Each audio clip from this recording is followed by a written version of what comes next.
In today's video, I'm going to teach you how to disable Copilot in Word for Mac. If you find this useful, consider subscribing and liking the video. Now, if you've been using Microsoft Word on your Mac, you might have noticed the new Copilot feature that's been added. It's designed to help you with various tasks like writing and formatting, but sometimes you might want to turn it off because it can get a bit distracting. So let's walk through the process step by step together. First things first, start by opening Word on your Mac. You can find it in your Applications folder, or, if you have it in your dock, just click on the icon there. Once Word is open, you're going to want to create a new document or open an existing one, whatever you're comfortable with. This step is just to get you in the right environment where you can easily access the tools. Now once you have your document open, look up at the menu bar at the very top of your screen. In this space, you're going to want to locate the menu that says Tools. Go ahead and click on that. This will drop down a list of options related to different tools available in Word.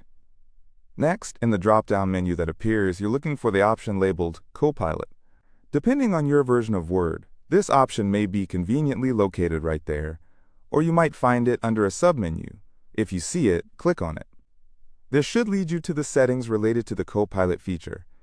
Once you're in the Copilot settings, you should see an option for disabling it.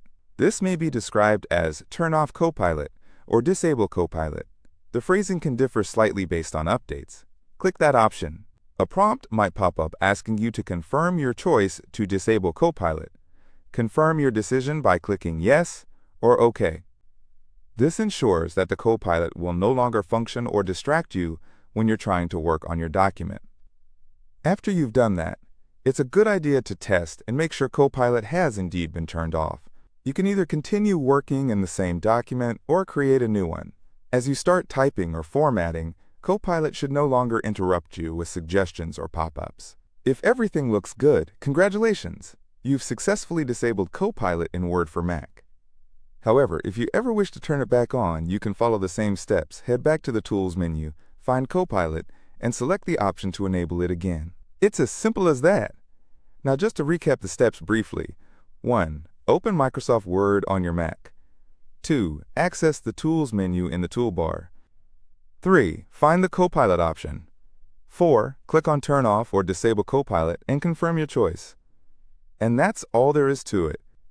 It's important to know how to manage these features according to your preferences, ensuring your writing process is as smooth and distraction-free as possible. I hope you found this tutorial helpful. If you did, make sure to give a thumbs up and subscribe to the channel for more tips like this one. If you have any further questions about Word or related features, feel free to drop them in the comments below. I'd love to help you out. Thanks for watching, and I'll see you in the next video.